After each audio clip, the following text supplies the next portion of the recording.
Hello, Bulungami, and welcome back to the Bulungami podcast. If you're brand new to the podcast itself, please make sure to give it a like, share, follow, and subscribe to the YouTube channel itself, and make sure to give us any feedback on the podcast itself. And yes, I am going back to doing recording since I feel like doing lives, in my view, it's just a little bit hard. People, yes, I know that we have to I know that I have to help for most of the stuff that I do want to be cut out on each episode, but I just feel like this is the professional way. Since after doing my lives with Riverside, they just process the whole entire episode. The live stream not that great, and sure that the quality is still good, but in my opinion, I think the formula, I think the for formula that I was going with before, that I feel like that was going pretty good. And for now on, people, I am going to be going with that formula for now on, because I feel like that I'm much more comfortable and that I could be able to edit some things in there rather than just having some awkward silence moments and trying to just force myself just to try and like answer some of my questions in the live chat. And also, like, I tried to put in some thumbnails for the live stream people, but unfortunately Riverside or other YouTube, they cannot allow me to really do that, so that really sucks. Which that takes the promotion progress that I was pretty much doing before with the videos. So yeah, people, I officially returned to just doing recording, but I still, this doesn't mean that that I will not allow you people to not give me any feedback to try and improve this podcast to be one of the biggest and most realist Paramount Eels podcasters out there at the moment. And yeah, enough rambling about. Let's get into episode as we are on, because I know that the last episode, people, unfortunately, I couldn't be able to save that live stream, which, I mean, I wasn't able to really also like have any time, people, to really like process that on both Apple Podcasts and also Spotify as well, or neither just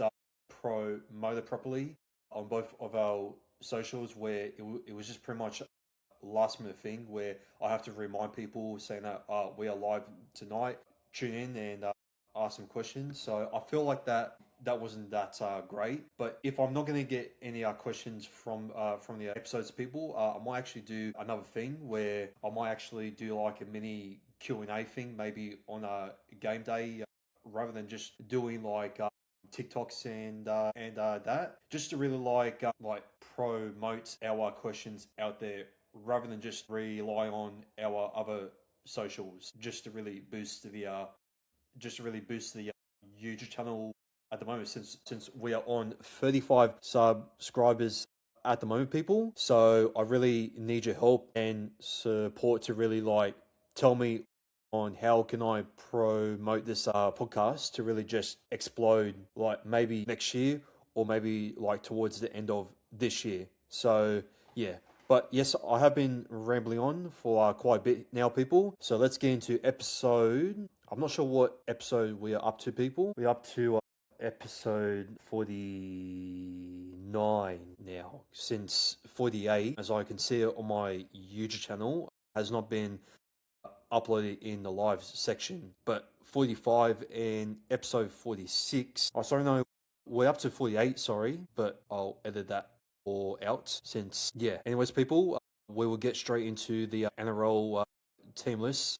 But look, I won't get too much into the review here, people, since I am recording this very late as what I plan it to be. So pretty much quickly going through the West Tigers and the Parramatta Eels team list. But I will say, people, for the Panthers versus Parramatta Eels game, look, I was very surprised that so many Parramatta Eels podcasters out there were saying that Isaiah Ongi wasn't really that great. Yes, he made so many errors there, but I think with his playmaking there, and yes, he was running sidewards. I still reckon that he was setting up so many great line break assists to really get our backline players and our back rows really gearing on. And yeah, look, I thought that Kit Kat was a little bit disappointing. I feel like I thought that Kelma Tuolungi was running through and making much more stronger tackle breaks than what Kit Kat was doing. I also thought that Jack DeBellin was a very good service in our defense, but again, in attack, he was starting to not go that bad. But again, like he hasn't really done like anything bad, but he's just not that type of creative ball skill lock as what he used to be, and that's when age comes in with the cohesion and with the lack of culture that just doesn't really gel or just gives him enough time, since he is going to be off contract by the end of this season, and I do feel like that he is going to walk away and go to Papua New Guinea Chiefs. I mean, it makes sense. So yeah, but yeah, what else? I thought that Talon da Silva had his best ever game yet. I know that a lot of people are highly criticizing Talon da Silva, but I thought he was pretty good with his smart, common sense, and just really trying to find himself there out of dummy half, and he was pretty good with the players that he was trying to make. And yeah, he didn't really overlap most of his plays, but still, we still made a lot of fundamental errors when trying to actually finish our completion sets. When the Parent Panthers were just dropping the ball just right inside of the own half, and we we were gifted so many big opportunities that we should have taken ourselves, but unfortunately, um, although Mitch Moses as a captain was actually pretty decent, since he got us that win against the North Queensland Cowboys, 33 points to 30 away, should I say, in a very terrible record that we do have up there in North Queensland. But against the Parent Panthers, look, I know that they are heavy favourites for the competition, but still, like, as much as us para fans want to moan about Blaze Talangi, he knocked it forward, which in my opinion, guys, I don't know what Angel Voss was smoking, but that went backwards. So guys, I think half of the fan base just needs to really shut up and stop moaning about like the injuries and the referees, because the harsh truth, and as us Paramo fans on our podcast have been trying to tell you guys, that we all know the harsh truth, that, as I've been saying it multiple times, coaches surrounding Jason Rolls and the people upstairs, as I won't mention their names because everybody knows their names by now, and they already know major major issues at this club, both culturally, cohesionally, and also financially at the moment. And with the current direction of this club, there are some people who are, like, behind the scenes, who aren't that happy, from what I've heard from many insiders, from other Paramount podcasters, and from many other Paramount fan pages on Instagram. So does that not tell you, to half of the delusional Paramount fan base, that the referees and the injuries are not at fault on why we are completely trash this year, and that we are going backwards as a club who wants to rebuild properly, like how the Parent Panthers did, who, yes, sure, they had to stay patient where when their time has come to build their pathway system, which we still have a very good pathway system, since we just opened up our academy, which they are now hiring coaches and many other staff to really work with other experienced pathways, junior rep coaches and staffs, and other employees who are behind those junior rep teams. I really hope that the club does hire some great coaches so that we can try and attract much more younger players, since we do need that at the moment, to try and attract many other big X Factor players who can really see on what we are building as a club, compared to how the West Tigers and the Bulldogs and many other bigger clubs who are trying to rebuild their own pathway system to try and replicate that Parent Panthers 4P. Yes, I know it is going to require some patience, and yes, it is going to require to find the right roster that is going to try and match that. And unfortunately, at the stay in age, I feel like as an NRL club, I feel like if you want to win the premiership, especially over the Parent Panthers, like look how the Brisbane Broncos like done it. Like their cohesion with superstars like Reece Walsh, Ezra Mam, Jordan Ricky, Payne Haas. Who else is there? Who else? Patrick Garrigan, Billy Walters, and they had the other two experienced players, Ben Hunt. I know that Adam Reynolds nearly did cost him the premiership, in my opinion.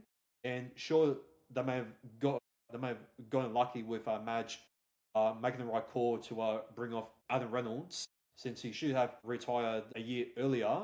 But of course, he is now going to retire by the end of this season. But yeah, look how the Sharks are now going, and now they're dominating team, and now putting on like cricket scores against the Dolphins, like smashing them 66 points to nil. Like our cohesion is nowhere near to what the Cronulla Southern Sharks are building at the moment, and they have been sticking with the same coach for so many years. For so many years now, and in 2024 they were this close to ending Parent Panthers' premiership winning streak. They just weren't up for it, and I feel like now, since I have the players like Adam Fanua-Blake, Nicholas Hines, bloody Brendan Trindle, William Kenny, who has been there for quite a while now, Jesse Ramian, Ronaldo Militalo, Sione Katoa, Billy Burns, Brayley, and the list goes on and on and on, and just still bring in that talent that they have. Incredible that like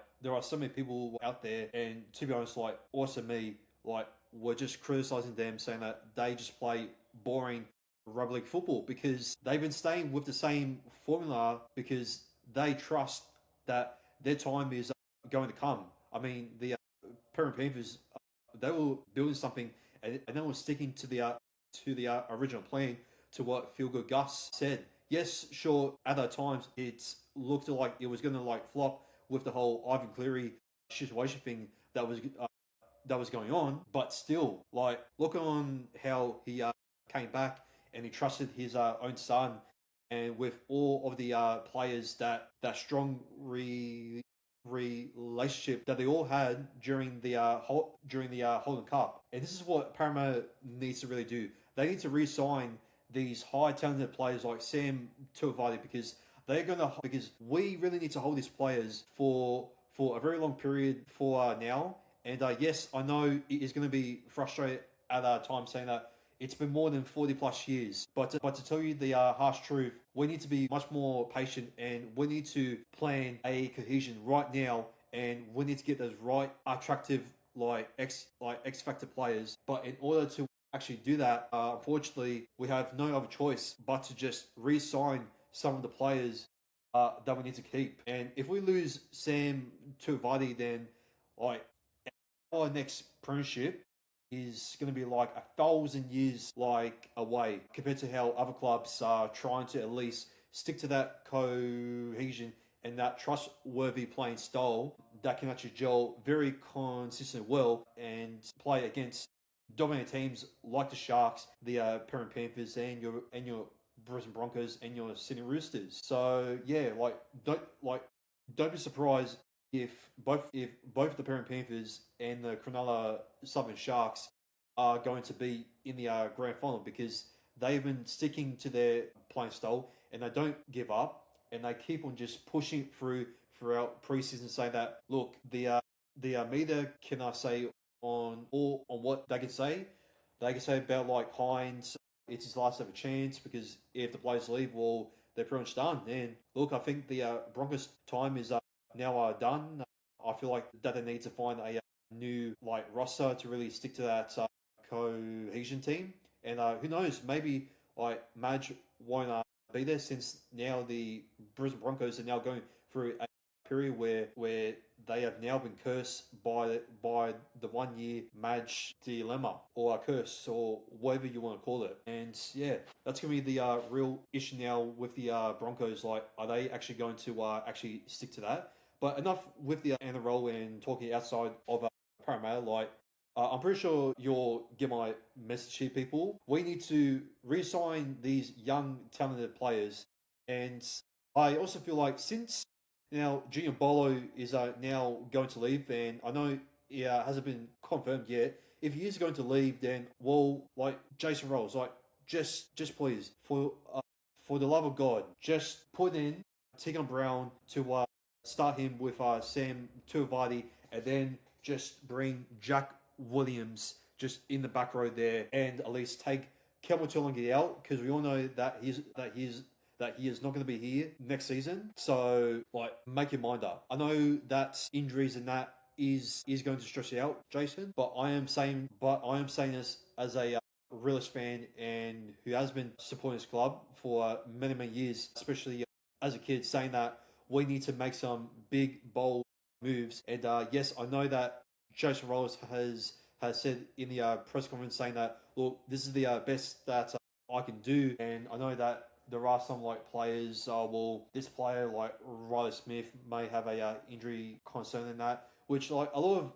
Parramatta fans are like saying, well, he isn't. So then, like, what's the point? Like, just at least bring him in and at least test something out before we're going into our preseason, and that while we get prepared for the players to really find the form while going into preseason, bring that form to the young players as you first promised when you first came to the club. Like, was that the plan, Just Rolls, to build a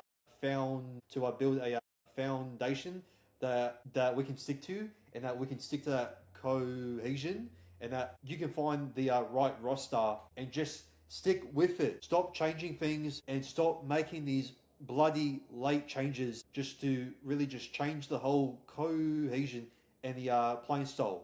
All right. Yes, sure.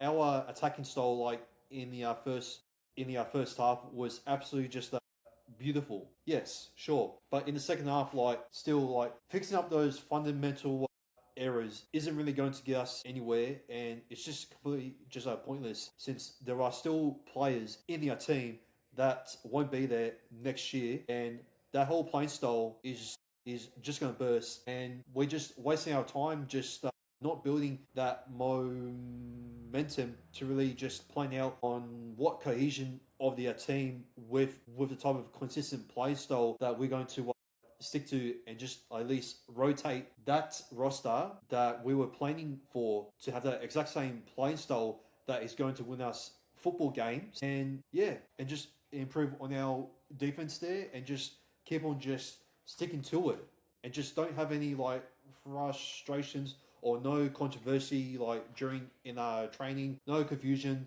no drama, no okay, well the club is now going in a poor direction now. Well, like what we're supposed to do, because Jim Saratinos and Mark Neal is not supporting us and not our coaches, so we just have to do on what we have. Well, no, like unfortunately at this stage and our time, it is going to be very hard to really like push out Jim Saratinos and Mark Neal, because because they need to make the decision if they want to walk away or not. And people, I've been saying this in the previous last few episodes on the podcast. The reason why they don't want to pay overs is because they are scared that we will go into the same position that we were in 2016. And I don't need to repeat myself like many times, but like I have to say it just in case if a half of the delusional para fan base think that I am that I am the delusional one, and that I am completely just talking smack. But I'm not. I am talking about the harsh truth on what this club's reputation has been in the last plus 40 years, and while losing in our biggest opportunities in the grand finals in 2001, 2009, sure we got robbed, but that doesn't matter. And then 2022 was our exact moment, but unfortunately that was a Brad Arthur issue. But of course, like where the club is at the moment, it isn't really Brad Arthur issue, and Brad Arthur is still not full fault on what the players that maybe he wanted to actually get, because like we were signing like Manly rejects are possibly not really a high.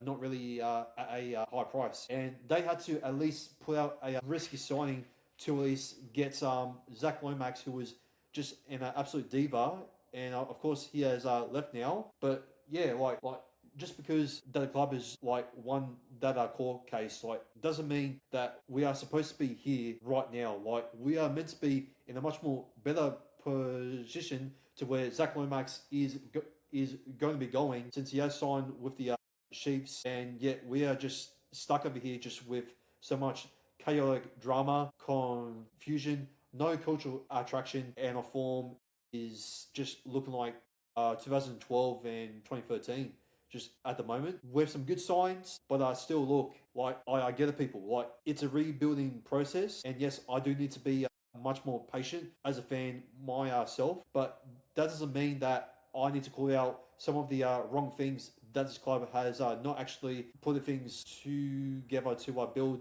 a proper structure to progress for a proper rebuild. So that's what I'm trying to get across to you people. But anyways, I have been rambling on way too long, but we will get into the Eels and West Tigers preview here for round 22. So just to now share in round 22. So Ins Araz Nava, who will be playing in New South Wales Cup, he was very good.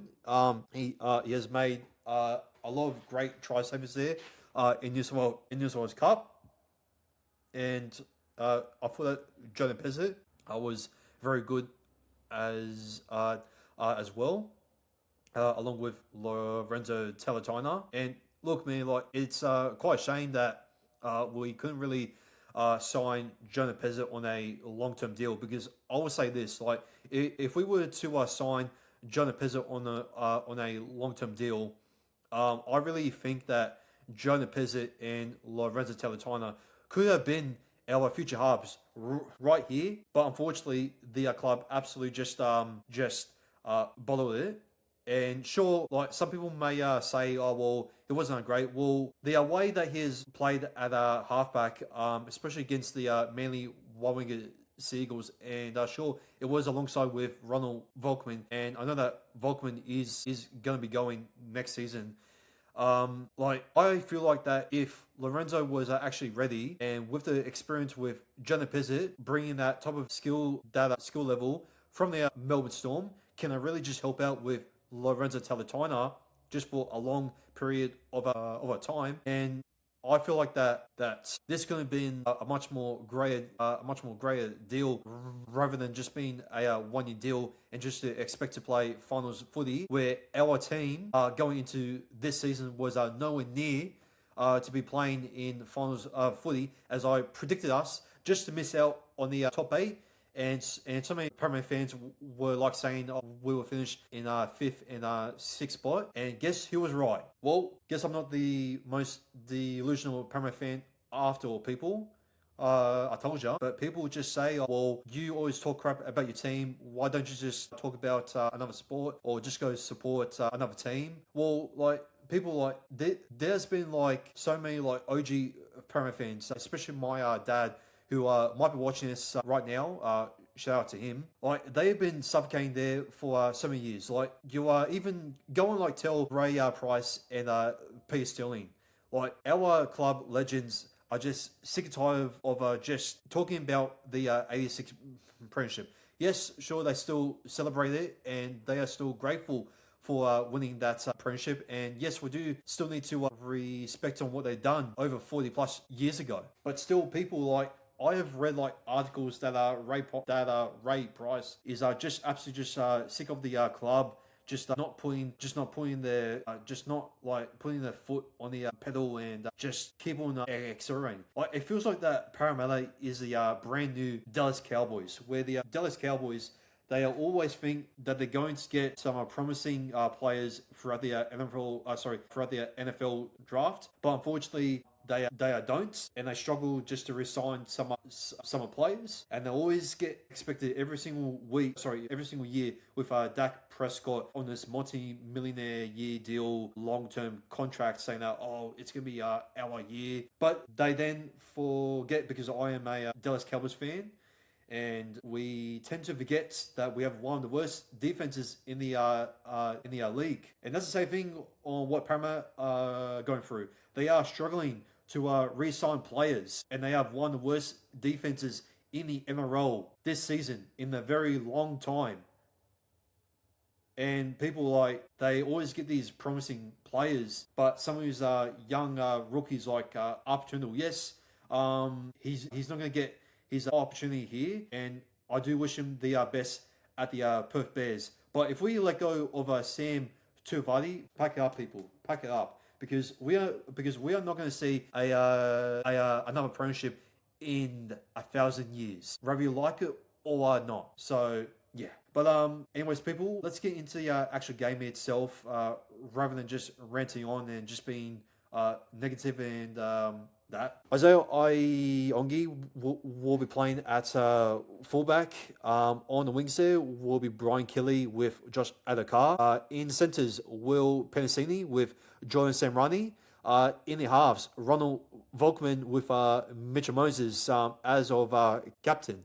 Once again, look, I thought that last week he was getting to that form as how he was against the Cowboys, as I mentioned before. We do also go up against Jerome Luai, who will be coming to the club for a one-year deal, which we are hoping that he will save the club and give that benefits of confidence to our young forwards coming through. But Adam Dewey, with all of the drama, I have heard that he is back at training. So all of the drama, and for him to request a early release from their club has now been denied, and that's all confirmed to be all fake news. And for our forwards here, we got Sam Tuivasa, who is yet to resign with their club.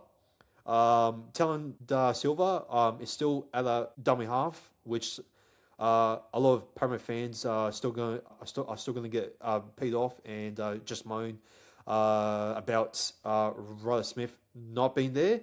But look, man, I feel like it is right that we have to at least trust into this kid that has the talent there, and that he can build his confidence just always playing first grade rather than just coming off from the bench and just not having that much to really offer. So I can see why Jason Rolls wants to keep on starting him. And yes, sure, Ryder Smith will help out the other forwards to try and find a true form going into preseason in 2027 once Jerome Luai comes through. But still, people we need to bring these young players through and to at least get the confidence and to at least analyze on how they can just bring that form on how they were playing at first grade at the end of this season, on how we done a similar thing from our last season, where all of our young players like Isaiah Iongi and many other players like Sam Rani, Joash, Kikat, and many other more that found the form at the end of the end of 2025. And I feel like that we need to stick to this type of plan, that we need to bring in our young players to at least find the true form into first grade at the end of this year, or otherwise it is going to be another long season. And for finals of footy, forget it, because if we start these young players at start of next season, then it's going to take them nearly up until round 21 or maybe round 20, and we're just going to be nowhere near just the points differential, or nowhere near for contending for the finals, or nowhere near to to at least cohese that confidence sooner rather than later going into finals footy, and to actually maybe win some games. So, and that's pretty much how the Jerome Luai plan is supposed to plan out. But starting players like Kelvin Tuilagi and pretty much who else is not going to be here next season? And Ronald Volkman, and sure we don't have any other halves option since John Lopez is trying his best to at least to try and get Lorenzo Talatona maybe for an early debut next season. So who knows? But of course, Dylan Walker is not going to be here. So why is he still in first grade? Like, why not just bring in some of the players from New South Wales Cup who are actually going pretty good? And we do have some pretty scary forwards that I am very surprised that they don't even start over players like Harrison Edwards. And why even start Dylan Walker where Harrison Edwards can play as a dummy half? But of course, Harrison Edwards has also been very ordinary, which once again, that's all from the recruitment team. And for anybody who was just planning these poor and just ordinary average recruitments, really needs to be investigated. And I don't know what this whole survey with we are going to review with the club not going in the right direction thing is going to actually help out with the recruitment, because I have to say this right now, people. When was the last time we actually had good recruitment rather than just signing rookies like Iongi, Joash, and that? Okay, sure, we had Brian Kelly, who has been one of our best ever signings. Jack DeMillan, he hasn't been the worst signing ever, but man to man, he has been such he's been such just delivering just nothing on how he used to be. He's just another old head. And again, the club was also just going to go after Mitch Barnett, or even bloody Paul Vaughan, or even other old heads that we were rumored throughout last year and also this year. What the heck is going on? It's not always about the it's not always about this player he isn't really that old. Look, Jane Sewer, that's a good recruitment, but that's just one good recruitment to how we recruited Brian Kelly isn't going to get you finals of football. I mean, look on how the West Tigers have been trying to sign these mid-20 players, and they haven't played finals footy for so long now, and now their recruitment is still going great, but it really hasn't got them to finals of football, which on paper, with the talent that they have and that they have built and that they are trying to get, you would think by signing Terrell May and Royce Hunt will get you into the top 8. But those two great signings weren't that great enough to still end the finals drought for the West Tigers. So what is one good signing with Brian Kelly, and also going into next season, Jane Sewer is going to get us to play finals footy, Jim, and also Mark? Tell me, how? Because we haven't played finals football since 2022, since we last got into the grand final. And it looks like that you guys just do not give a flying crap on why we have lost the grand final. You treat it like you guys were on a hangover. Oh, we don't talk about the 2022 grand final. It's saving to how you guys say, oh, we don't talk about Jared Hayne because he's done all of this rape thing in the past. Oh, we don't talk about Nathan Hindmarsh because he's been talking crap about us. Well, I wonder why. I wonder why there are so many Premier legends, and it's pretty sad that you don't even try to even bring back Luke Burt, but you bring back Fui Moi Moi, and you just bring back other Premier legends, just him. Okay, sure, but what about Luke Burt and Jared Hayne and Nathan Hindmarsh? What happened to those players? Are you guys just trying to at least stick to the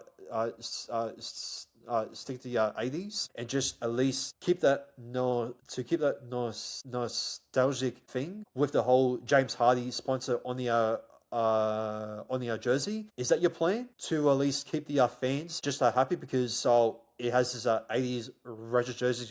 We got to respect it. Well, okay, sure, but it's been more than 40 plus years. We are in the new era now. We are in a new era of a playing style football. We are the only club that has never won a premiership, and that we are also the longest drought biggest NRL club, if you want to call us a big club at this moment, with the amount of money that we have, and that you want to flex off about having the most highest and most fancy facility in the NRL, and yet the most best stadium in the NRL, and also the best jerseys as well, and yet we are nowhere near to sticking to our plan when Jason Rolls has first landed to this club. And you also did not stick to the plan to saying that, oh, we are going to go into a new direction and that we are going to focus on the future of our players. Yes, sure, I will give you props on opening up a brand new Eels academy, but still, like, what's the point of developing players when, like, you're not going to build a friendly or that's like ultimate like culture that is going to be 10 times better than our rivalries? Like, what's the point if we're not going to improve as a developing club? Like, we can develop players and just have so many promising players that can have the amount of like talent coming through. Sure, but if you're not going to give them that chance, and if you're not going to if you're not going to make these young talented players feel welcome at their club, and just not support some of the fans who are traveling long distances for an hour and 2 hours week by week, who are part of the swarm, who you don't even back, by the way, since you want to ban drums and ban the noise and the chants that those poor fans are trying to do, and yet you are bring this pre-recorded chant that you people have been just sticking to for about like over a decade now, since you have been at this club, and it needs to get stuffed. Do you see other clubs just try and like at least like bloody blast the sound of the pre-recorded chants over there like our fans? No, they try to encourage fans to try and like chant, but they don't bring these fake fans. Like, that's how you see us as us fans. You see us as the most critical ride or dies who have been with people for more than 40 years, and this is what you do to us. You treat us like crap, and you just want us to focus on what we have achieved in the past. And you know what? I don't give a flying crap on what we have achieved in the flying past, because it is getting old, and like, we are no longer in that era. Okay, it is 2026. It is not 1980 or 2009. All right, like, we're nearly in 2030,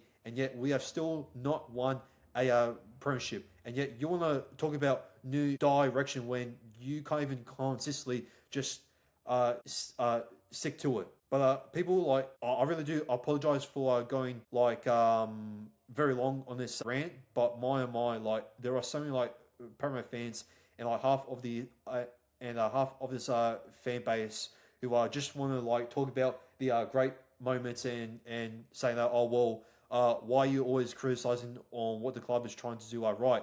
Well, because the idea is the idea we do support on what they are trying to do, but the execution and the planning and the way that it's going to work, well, it's not, because then you have to have this happening and this working. Like, you just don't like make one good big thing. Like, you have to make like a multiple plan, saying, okay, all right, so we're going to do, okay, so we're pretty much going to bring these players in, and we're going to try and target like these players in. And sure, yes, I've saw Dan, the Para fan, saying that, well, why does half of the Para fan base like complain when the club has to spend in the um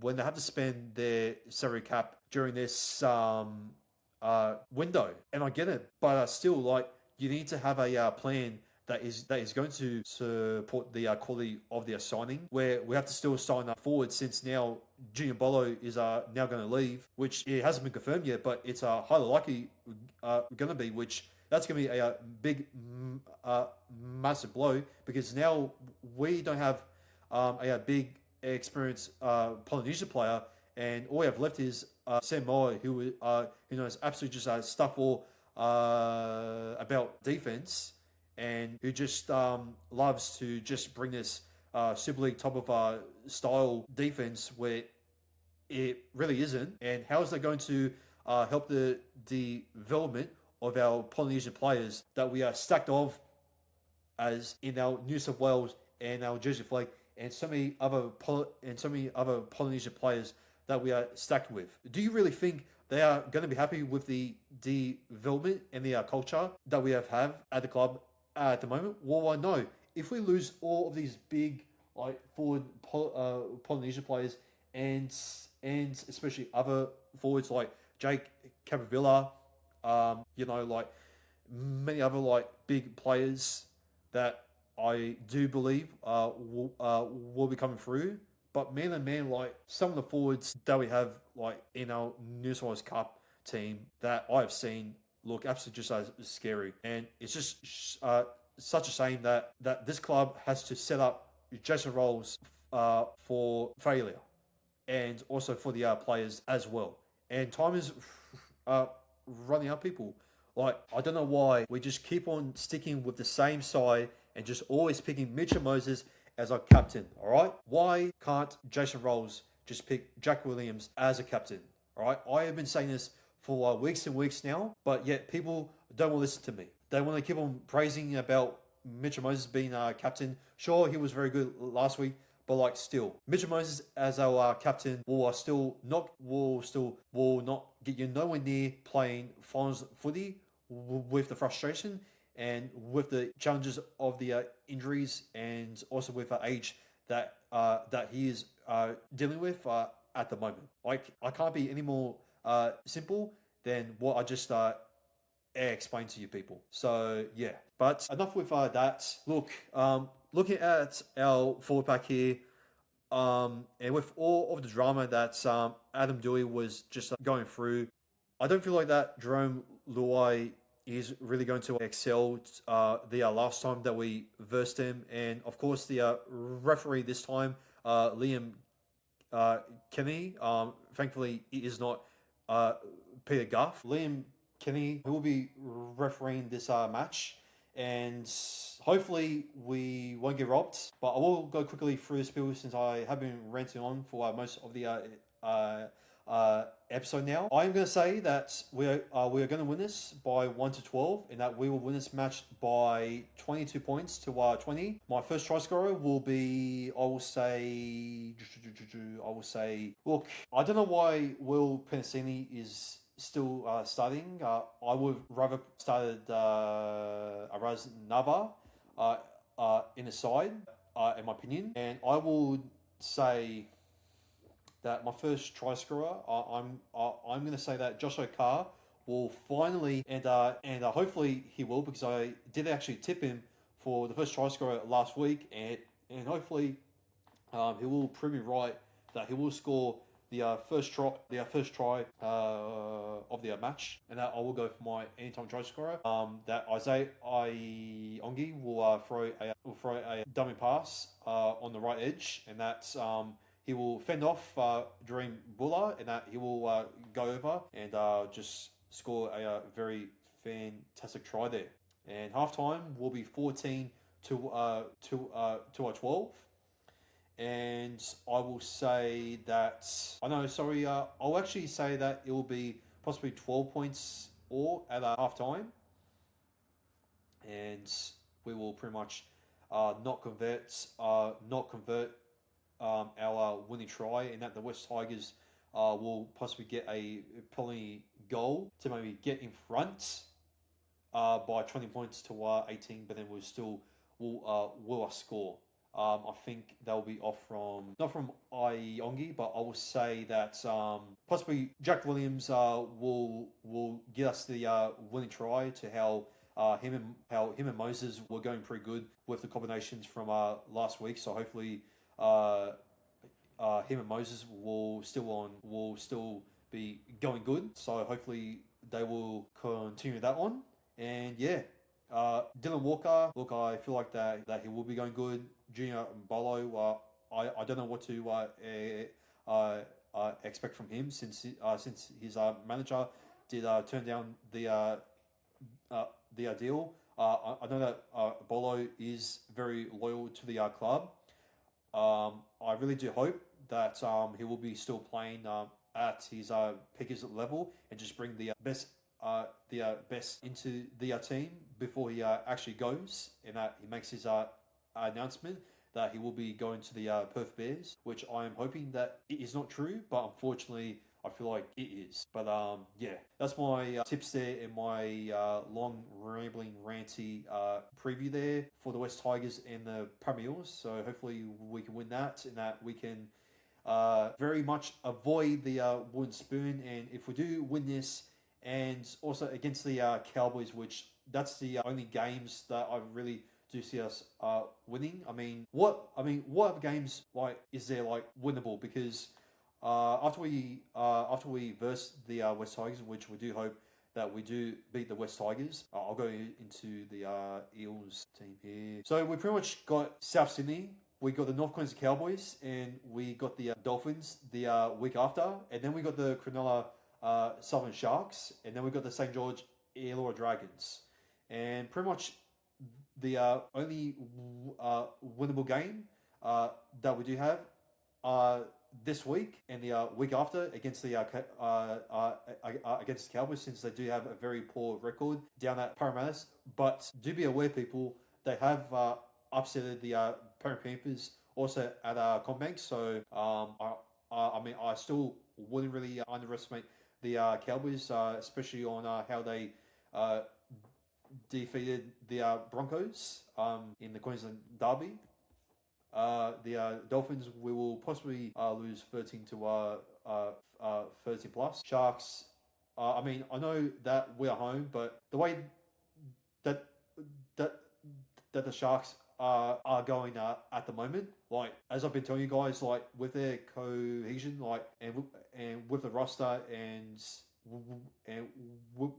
with the form, and that's them knowing that this year is their last ever chance. I do feel like that we are still going to get smashed at home against the Sharks, but away, I do feel like that we are going to just.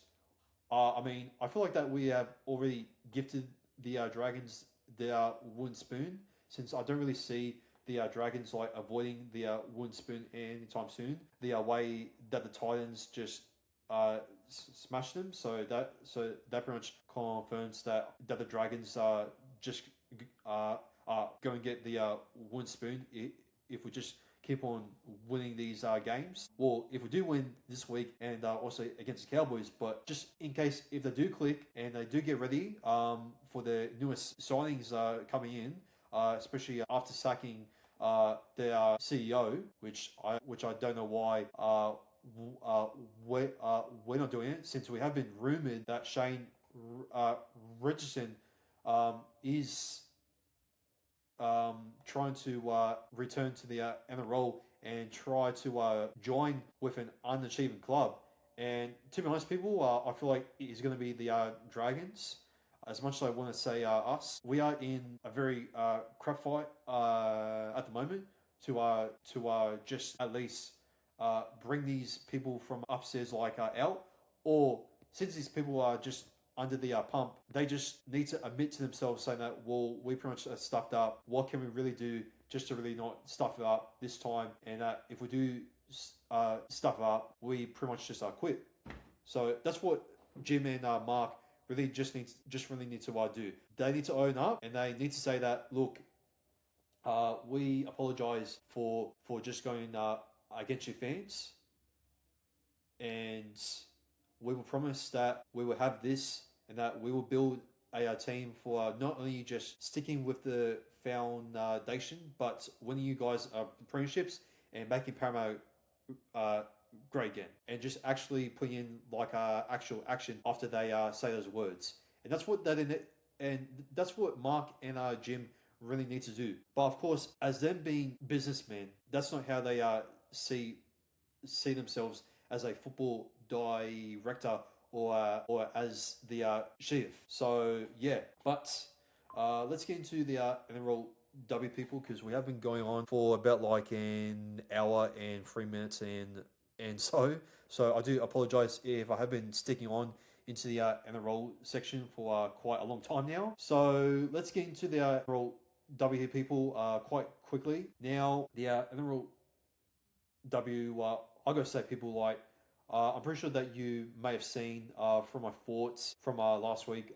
Like we pretty much got robbed against the New Zealand Warriors. Like we all know that last pass went backwards, and pretty much the linesman and the referee who was right behind Zali Faye knew that they should have a much more better like view of it. But unfortunately, this is why I've been saying to people, especially on Instagram, that we need to bring in forward pass technology. I've been saying this for so many years, and sure, some people may still disagree, saying that it's very hard to judge how you're going to get full pass technology to really judge it. Well, I mean, I think it just comes down to camera angles, and it's just very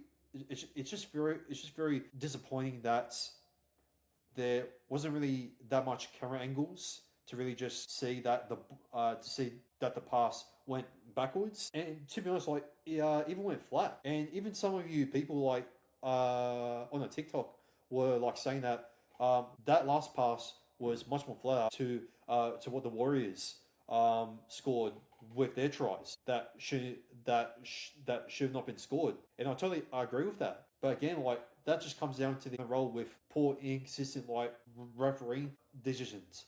But as much as I want to moan about that, I don't have all night to really do that. So let's get into this week's team list, which we will be going into Magic Round at Wagga Wagga. And we do have a much more harder opponent, and I think this will be the first ever like Magic Round that it will be like outside of McDonald Jones Stadium since last season. I'm pretty sure it was the debut of Magic Round. I could be wrong, but I'm pretty sure it was at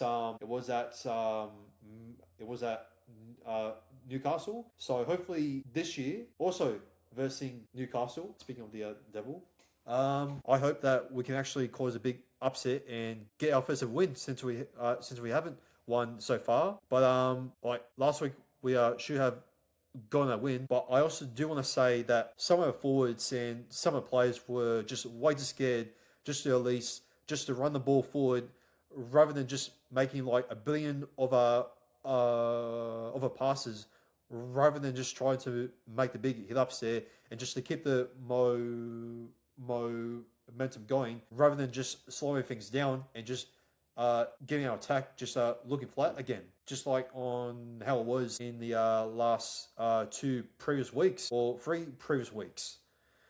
So yeah, hopefully Steve George Jallis can actually fix on the confidence on some of the players. And yes, they are still young, and I know that they still have some time to really develop to try and like maybe find a true form or this and that. But like you get on what I'm saying. So this is pretty much the team list here. I won't actually say the whole entire thing because we will be here all night. And yeah, look, it's a pretty good bench. I was very impressed with Ruben Cheriton. I thought that was her best ever performance in quite a while. So hopefully she can bring the same dumbing up runs that she is mostly known for into this match, especially when the Knights have a very good fullback there with Olivia Higgins and many more. So yeah, but I'm gonna say my first ever try scorer, man of the man, Abby Church. Like she is officially the female version of Clinton Gutherson. Like the way that she was putting her body on the line, and that she was the only one that was making the try saves. Like, this is why, like, I was so frustrated on my instant reaction on our socials, saying that why was she the only one trying to at least make those try savers there, and to at least make those hard, fast runs like in the open, and to at least make at least make those skillful plays like that beautiful chip and chase try. Like, why can't some of our players like actually do that? And look, it is going to take them some time, especially for Rose Murray Beckett, who was actually pretty decent with Rachel Pearson, and yeah, I think going into this week, especially with Kelly Joseph, and sure we have Rory Owen, who was a big blow to backline there.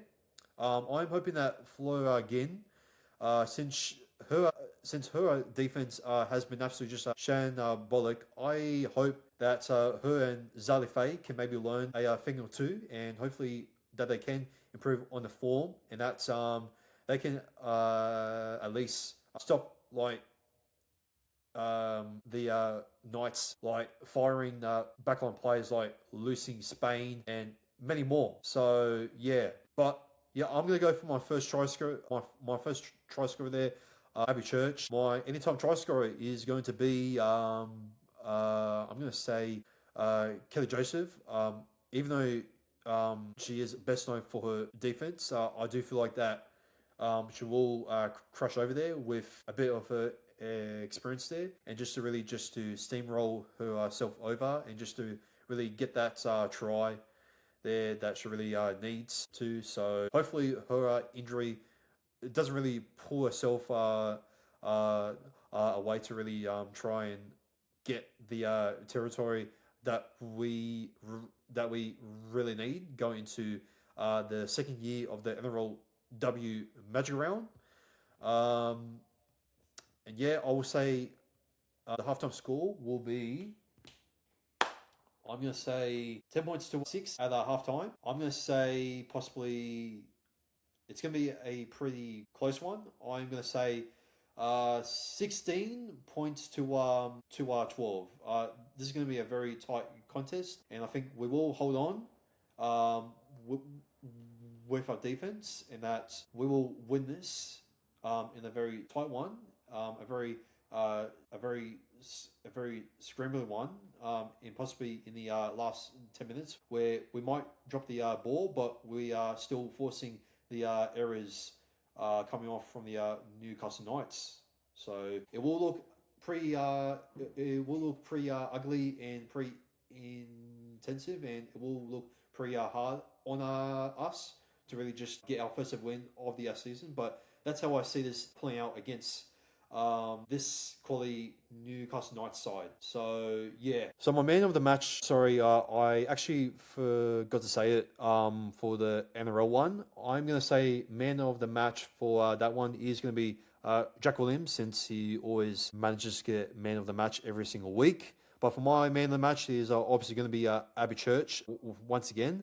I do want to give a honourable mention that maybe Kelly Joseph with a defense there may hold out us maybe a couple of try savers there throughout the middle, since the Knights full pack is one of the strongest in the competition. So yeah. And I think that will do for this episode, people. I do want to apologize if this episode was a lot of ranting and rambling around, but this is my first ever episode, just recording it, people. But I just had to get it done as quickly as possible, as of always. But that will be the end of episode as we're up to episode 48 now. So if you do enjoy this episode, people, please give it a like and subscribe to the I actually forgot to actually share the NRLW side. I just noticed right now. Oops.